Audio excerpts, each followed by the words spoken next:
రామారావు, మొన్న పండగ అత్తగారింటికి వెళ్ళినప్పుడు మీ ఊరు కులుకు భజన డాన్స్ మిస్ అయిపోయావురా. ఎరా రాఘవ, ఏంటి కొత్తగా గడ్డం? ఏముంది, 4 రోజులు లీవ్లో ఉన్నా. బద్ధకం. వచ్చే వారం ఆఫీస్కి వెళ్ళాలి, అప్పుడు తీస్తా.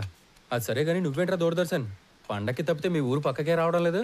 నీకేంటి రాఘవా, ఏమైనా చెప్తావు? స్టేట్ గవర్నమెంట్ ఉద్యోగం కూర్చోబెట్టి పెడుతున్నారు. మా పరిస్థితి దొరకట్లో లేదురా. చాలా ప్రైవేట్ ఛానల్స్ వచ్చేస్తున్నాయి. మేము గట్టిగా కష్టపడకపోతే నిలబడటం కష్టం. గంగాధర్, నువ్వు ఎంత కష్టపడ్డా నిలబడటం కష్టమే. ఆల్రెడీ జెమిని టీవీ, ఈటీవీ అని ప్రైవేట్ ఛానల్స్ టౌన్ల వరకు వచ్చేసాయి. నెక్స్ట్ ఇంకా ఊళ్ళకే. నానా సలీం, మీరు కష్టపడకపోయినా అంతే. సెల్ ఫోన్ టెక్నాలజీ చాలా స్పీడ్గా వచ్చేస్తుంది.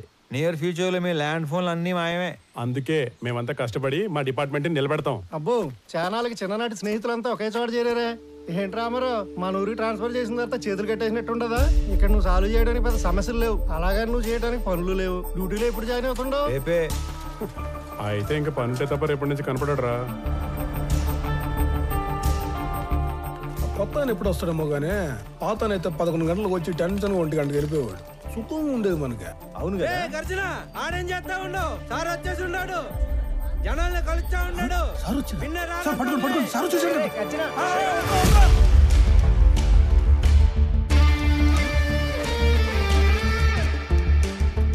నమస్కారం సార్, నా పేరు గజ్జన శ్యామ్ స్వరూప్ సార్. ఎట్లంటారు మీకెందుకు సార్ ఈ శ్రమ?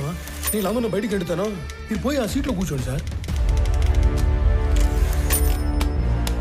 నీకు కరెక్ట్గా 15 నిమిషాలు టైం ఇస్తున్నా. స్టాఫ్ మొత్తం నా ముందు ఉండాలి. అందరూ వచ్చేసినట్టేనా? వచ్చేసారు సార్. నేను చెప్పేది 2 విషయాలు. ఒకటి, నేను ఛార్జ్లో ఉన్న దగ్గర గుట్టలు గుట్టలుగా ఫైళ్ళు, గుంపులు గుంపులుగా జనం అస్సలు ఉండకూడదు. ఉండాల్సింది ఐఎమ్ అండర్ పెయిడ్ అనే థాట్, అంటే జీతానికి మించి పని చేస్తున్నాం అనే భావన.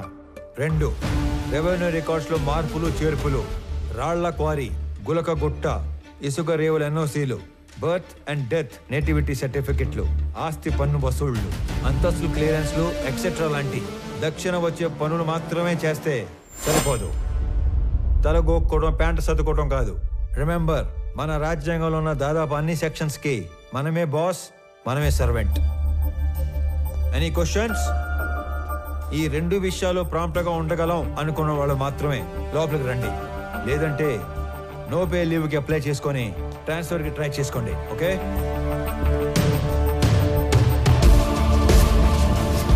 There is no privacy, no protocol in my office. నేను చేసే పని మీకు కనపడాలి, మీరు చేసే పని నాకు కనపడాలి. Only progress that matters.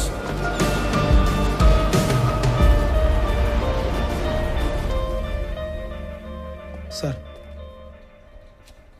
ఇతని అర్జీ చాలా ఏళ్ళుగా పెండింగ్లో ఉంది. కౌలు రైతు, 2 ఎకరాల ప్రభుత్వ బీడి భూమిని చూసుకొని అప్లికేషన్ పెట్టుకున్నాడు. కానీ అప్పర్ క్యాస్ట్. అతనికి ఆ భూమి ఇవ్వలేమని చెప్పినా కూడా ఆఫీస్ చుట్టూ తిరుగుతూనే ఉన్నాడు సార్. ఇప్పుడు కూడా మీతో గోడు చెప్పుకుంటానని నా ప్రాణం దూడేస్తున్నాడు సార్. అయ్యో, రైతు తన 10 వేళ్ళు మట్టిలో పెడితే గాని మన 5 వేళ్ళు నోట్లోకి వెళ్ళావు. అడంగల్ 13వ కాలంలో అతను పేరు రాసి తీసుకునిరా, నేను సంతకం పెడతాను. గవర్నమెంట్ కోర్టుకు వెళ్తుంది. అది కోర్టులో తేలే లోపు నేను రిటైర్ కూడా అవుతాను. ఈ లోపు రైతు వ్యవసాయం చేసుకుంటాడు. అయ్యా, చచ్చేలోపు 1 సెంటు భూమి కన్నా ఆసామిని అవుదాం అనుకున్నానయ్యా. నీ వల్ల నా కళ నెరవేరింది. నువ్విచ్చే ఆ మట్టిలో మాణిక్యాలు పండిస్తానయ్యా, మాణిక్యాలు పండిస్తాను. చూస్తా ఉండు మళ్ళా. ఒక్కొక్క మనిషి ఎంత పని చేయొచ్చా? మనం ఏళ్ల కొద్దీ చేయని పనిని కొన్ని వారాల్లో చేయించాడు ఆయన. మొగలాయి సార్. లేదంటే రోజు 6 గంటలకు ఆఫీసు బేగ వేసే టయానికి 56 మంది వెయిట్ చేస్తూ ఉండేవారు. ఇంకా 6 గంట టైం ఉంది, 2-3 కన్నా ఎక్కువ లేరు. ఆయన ఏదో మాయ చేశాడు సార్. పెద్ద మాయ చేశారా. మనం ఎంతోమంది దగ్గర పనిచేసాం. కాలం నీడలో వాళ్ళందరినీ మర్చిపోయాం. కానీ ఇతని నీడలో కాలాన్నే మర్చిపోయాం. గుర్తుండిపోతారా? రే అనంతు, పెద్దమ్మ చెప్పింది, వదిన చెప్పిందని సాకుతో నువ్వు టౌన్లో షాపింగ్ అయిపోయాక ఆఫీస్కి వచ్చిన డిస్టర్బ్ చేయవద్దు. సర్లేనా, ఒక్కసారికి ఈడు చూడు, నడి రోడ్డు ఎటా నడుస్తుడా. ముసలోడా,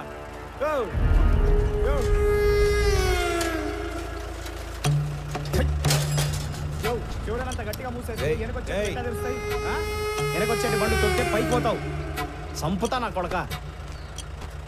నీ దూకుడేంద్రా పెద్ద పట్టుకొని. ఇంత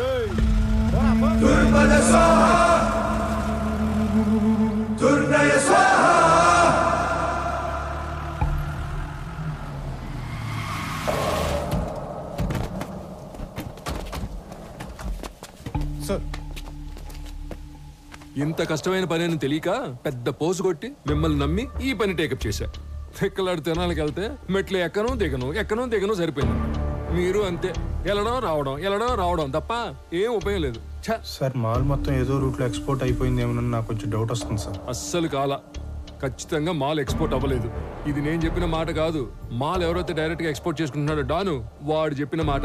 మాల్ మీకు ట్రేస్ అవ్వట్లేదు కదా అని మన దేశంలోనే లేదని చెప్పి కథలు చెప్పొద్దు. అయితే సార్ ఇంకో 4 టీములు పెట్టి తలా ఓ దిక్కు పంపి కూంబింగ్ ఆపరేషన్ చేస్తే త్వరగా ట్రేస్ చేయొచ్చు సార్. మీ చుట్టాలు కూడా తీసుకెళ్ళరా. నువ్వెవరు సామి నా కొంప ముంచేటట్టున్నావు. ఎట్ట అంటే హడావుడి లేకుండా వెతకాలి. గవర్నమెంట్కి ఏమాత్రం ఒప్పందినా చాలా డేంజర్. ఇన్ని 100 కోట్ల ఎర్రచందనం ఒకేసారి దొరికితే దేశం ఉలిక్కి పడుద్ది. కలపకి కాపలా కూడా పెరిగిద్ది. దీంట్లో ఏది జరిగినా నన్ను లేపేస్తారు. సైలెంట్ గానే ఎతకండి, కానీ కొంచెం స్పీడ్ పెంచండి. పండి. Good morning sir. మార్నింగ్. మాల్నీదే. Good morning sir. Good morning sir. ఇది మాల్నీదే, ఇది మాల్నీదే, ఇది కూడా మాల్నీ. ఏంటి ఇవన్నీ? పేరు మాలిని సార్, ఊరు తిమ్మసముద్రం. ఆస్తి వారసత్వ బదిలీ కోసం అప్లికేషన్ పెట్టుకుంది. మనం దాన్ని రిజెక్ట్ చేశాం. దానికి నిరసనగా ఆవిడ ఉత్తరాలు రాస్తూ ఉంటుంది. బాగా బతికి చితికిన కుటుంబం అంట సార్. సరే కొత్తగా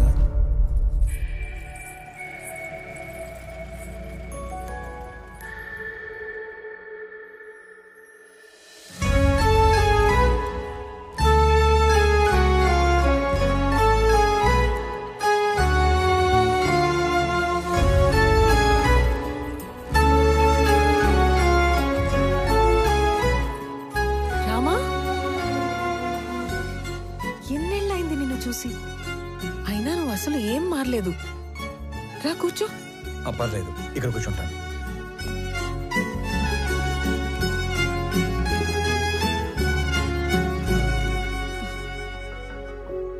నీ పేరేంటి తల్లి? రామలక్ష్మి.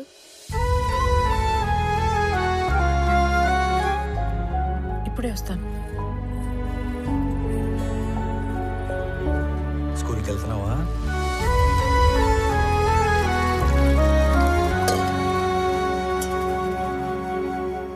Good girl.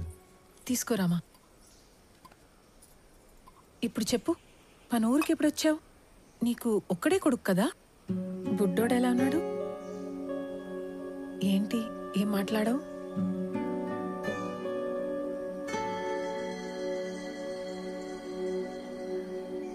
అసలు ఏం జరిగింది?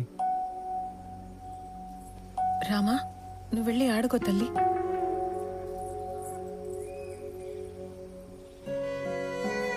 నా జీవితంలో జరిగిన చాలా మలుపుల్లో ఇది కూడా ఒకటి. మా వారి పేరు సురేంద్ర. మా నాన్నతో పాటు నార్త్లో కాంట్రాక్ట్లు చేసేవారు. నా పెళ్లికి ముందు నుంచి కూడా మా నాన్నకి బాగా ఇష్టమైన వ్యక్తి. అమ్మ నాన్న కాలం చేశాక ఇక్కడే సెటిల్ అయ్యాం. కాంట్రాక్ట్లలో ఇబ్బందుల వల్ల నష్టాలు, వాటితో కష్టాలు కూడా వచ్చాయి. వర్మ అనే తన ఫ్రెండ్ ఏదో కొత్త బిజినెస్ ప్లాన్ ఉందంటే కలిసి వస్తానని వెళ్ళిన మనిషి తిరిగి రాలేదు. నేను ఏడ్చి ఏడ్చి కన్నీళ్లు కూడా రావట్లేదు. అవును, ఇవి నీ చేతికి ఎలా వచ్చాయి? కొన్ని రోజుల క్రితమే డిప్యూటీ కలెక్టర్గా ఇక్కడికి ట్రాన్స్ఫర్ అయ్యి వచ్చాను. అవునా? ఇంట్లో ఇంకెవరు లేరా? మా ఆయన్ని వెతుకుతూ రోడ్ యాక్సిడెంట్లో మా మామగారు కూడా పోయారు.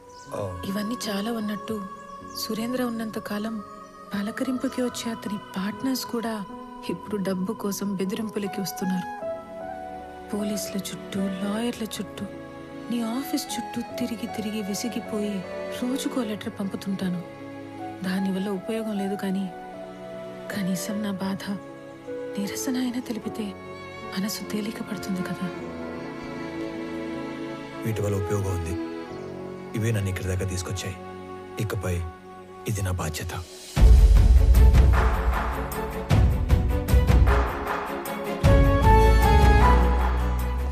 వల్ల ప్రేమలో ఓడిపోయినా ఆ బాధని లోపలే దిగమింగుకొని చిరునవ్వుతో వెళ్లిన రామ నాకు దూరమయ్యి దాదాపు 7 సంవత్సరాలయ్యింది. దిక్కుతోచని పరిస్థితుల్లో ఉన్న నన్ను వెతుక్కునొచ్చి భరోసా ఇచ్చి వెళ్తున్న రామాని చూస్తుంటే చాలా జ్ఞాపకాలు గుర్తుకొస్తున్నాయి. రామారావు, ఆ పేరు వినగానే గుడిలో గంట శబ్దం విన్నంత భరోసా వస్తుంది. రామారావు ఎస్పీఎల్గా ఉన్న మా స్కూల్లో ఆడపిల్లలందరం శివంగుల్లా బ్రతికేవాళ్ళం.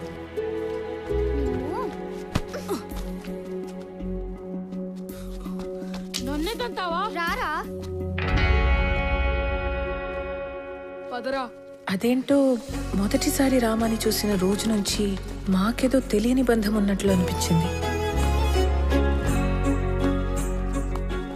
అనంతు చీమల్ని ఎందుకు చంపుతాండవరా? మాస్టర్ పాఠం మొదలు పెట్టినారు, లోపలి పో. కాలక్రమేణా మా అనే మాట పోయి మన అనే భావనతోనే బ్రతికేశాం. హిందీ లాంగ్వేజ్ అంటే ఏంటి? జాతీయ భాష, నేషనల్ లాంగ్వేజ్. మీకు తెలుగు రాకపోయినా పర్వాలేదురా, హిందీ రాకపోతే మీరెవ్వరూ దేనికి పనికిరారు. సార్, మాతృభాషతో పాటు పరభాష నేర్చుకోవడం తప్పు కాదు సార్. కానీ మాతృభాషను హేళన చేయకూడదు సార్. హిందీ మన జాతీయ భాష కాదు సార్, అధికారిక భాష. ప్రతి విషయంలోనూ రామారావు శైలి, చూసే విధానం ప్రత్యేకంగా ఉంటాయి. రోజులు గడిచే కొద్దీ మా వయసుతో పాటు మా మధ్య ప్రేమ కూడా పెరిగింది.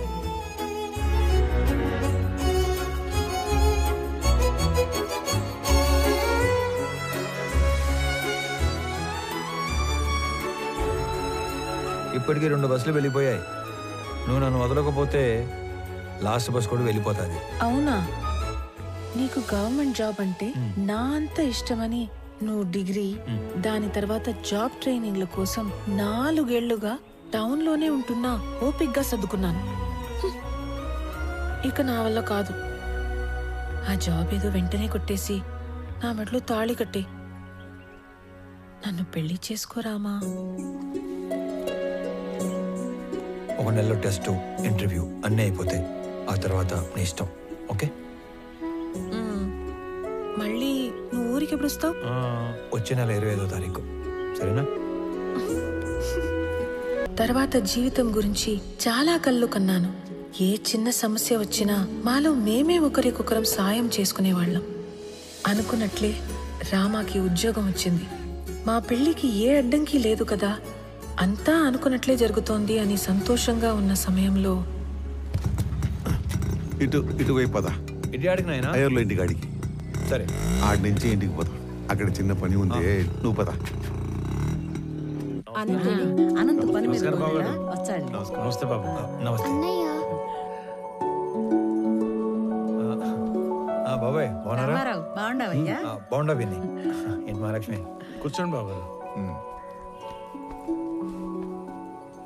ఇదిగో అబ్బాయి వాళ్ళు వచ్చారు, అమ్మాయిని తీసుకురండి. అలాగే అండి.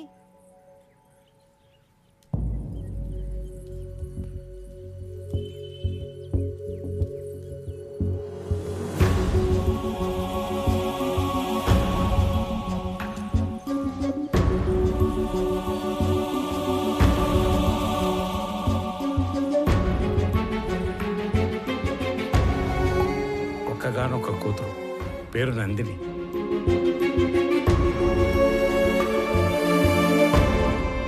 ఏంటి నేను ఇది? ఎవరి అమ్మాయి? మాలిని గురించి మీకు తెలుసు కదా? తెలిసే వీళ్ళని రమ్మని చెప్పినాను. మాలినికి పెళ్ళైపోయినది. మాలినికి పెళ్ళైపోయింది నాయనా? కారణాలు తెలియదు. మాలినికి పెళ్లి జరిగిపోయినాదని తెలిసి నువ్వు ఎట్ట రియాక్ట్ అవుతావు అని మేం బేజారైపోయినాము. తండ్రిగా నీకు మంచి తోడుని వెతికి పెట్టడం నా బాధ్యత. నిర్ణయం నీ హక్కు. లేదైనా నాకు కొంచెం టైం కావాలి. ఆ తర్వాత నిర్ణయం మీరే తీసుకోండి. నువ్వు నీ ప్రాణం పోయినా నీ స్వార్థం కోసం అయితే వేరే పెళ్లి ఒప్పుకో. ఏదో ఒక కారణం చేతే ఈ పెళ్లి చేసుకుని ఉంటావు. నువ్వు తలదించుకునే తప్పేమీ చేయలేదు మాలిని. మన ప్రేమ మన ఇద్దరికి మాత్రమే సంబంధించింది. పెళ్లి మన వాళ్ళందరికీ సంబంధించింది. ప్రేమ విషయంలో మనలో ఎవరో ఒకటి నిర్ణయం తీసుకోవచ్చు, కానీ పెళ్లి విషయంలో మన వాళ్ళందరూ నిర్ణయం తీసుకోవాలి. ఎందుకు, ఏమిటి అని అడగటానికి నేను రమ్మనలేదు. నిన్ను చూసి చాలా రోజులైంది కదా, చూద్దామని రమ్మన్నాను. మాలిని, ఒక్కసారి తలెత్తి చూడు.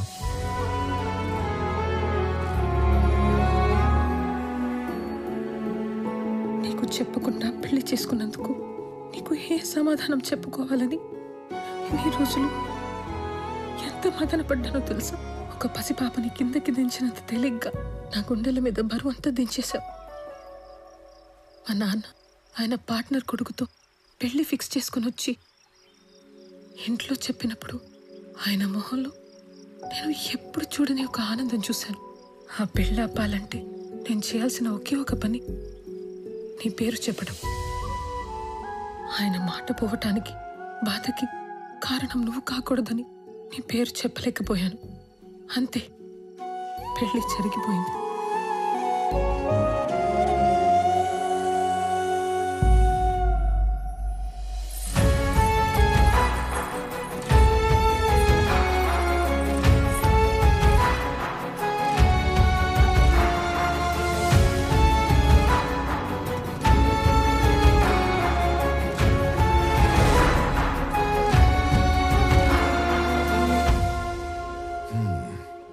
కోడలుగా రావాల్సిన అమ్మాయి పాపం తలరాత.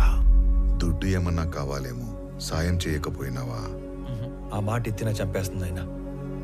మరి ఆస్తి బదిలీకి అప్లికేషన్ పెట్టిందన్నావు కదా, అదేదో ఇచ్చేయరాదు? ఆస్తి మీద హక్కు వస్తే సమస్య కొంతన్నా తీరుతుంది కదా.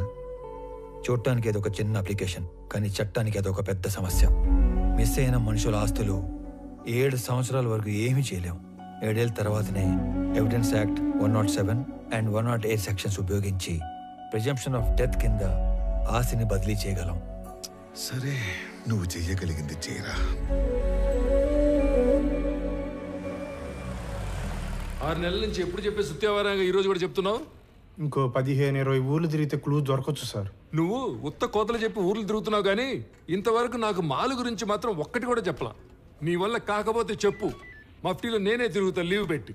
లేదు సార్, త్వరలోనే పని పూర్తి చేసి మొత్తం సమాచారం ఇస్తా. నన్ను నమ్మండి సార్. సర్లే, తర్వాత చూద్దాం. నువ్వు సరే సార్. ఏంటో మెజిస్ట్రేట్ గారు ఇటు వచ్చారు, మాతో పనేందో.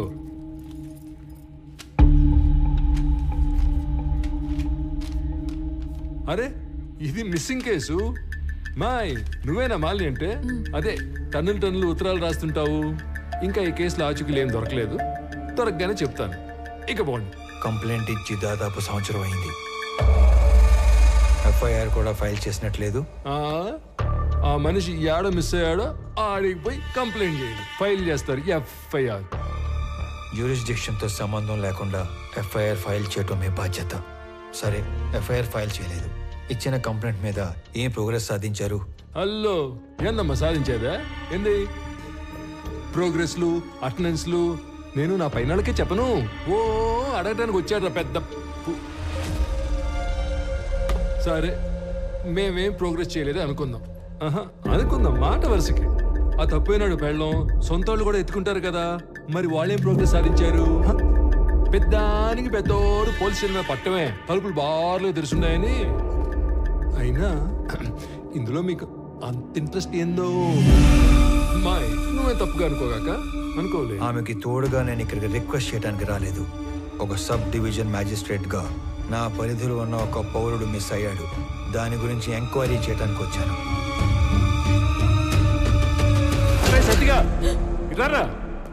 సార్, వాడెవడో సురేంద్ర అంట, ఊరంతా అప్పులు చేసి పారిపోయాడని వేరే ఎవరితోనైనా చీటింగ్ కేసు పెట్టించు. Okay sir. కావాలని కనుమరుగైనట్టు రిపోర్ట్ రాసి వాడు కేసు క్లోజ్ చేయి.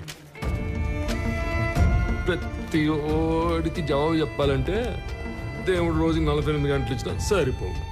పండి పండి, మేము భోజనాలు పెట్టాం ఇక్కడ. చీద్దిన అన్న జీవితం, ఎవడెవడో రావటం, అడ్డమైన అని అడగటం, ఏందో ఇది.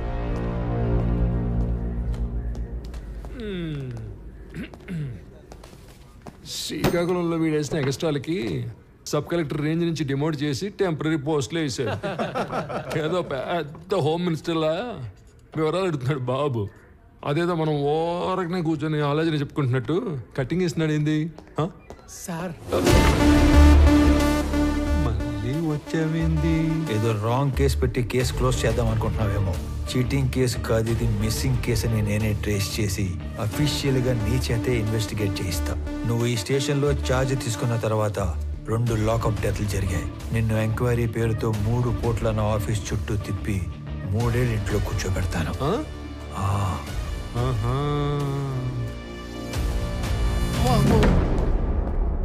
ఒరే ఆ టక్కోడు వెళ్ళాడో లేదో చూడండి రా. అమ్మా నా వల్ల కావట్లేదురా. వీడెవడరా సామె కనపడిన ప్రతిసారి ఏదో కొత్త రూల్ చెప్పి వాయించి వదులుతున్నాడు.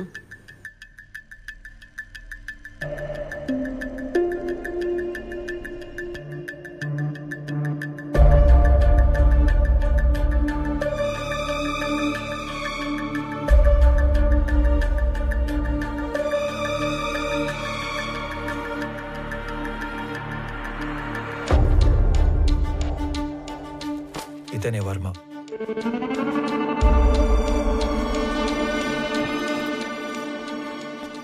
అతను పట్టుకున్న గిఫ్ట్ బాక్స్ మీద వర్మ అని పేరు రాసింది చూడు. ఇప్పుడు అతని అడ్రస్ పట్టుకోవాలి. సురేంద్ర బిజినెస్ లో హెల్ప్ కోసం వెళ్ళాడంటే వర్మ కూడా బిజినెస్ మ్యాన్ అయి ఉండాలి. ఓకే, మీ ఇంట్లో పాత క్యాలెండర్లు డైరీలు ఉంటే తీసుకుని రా.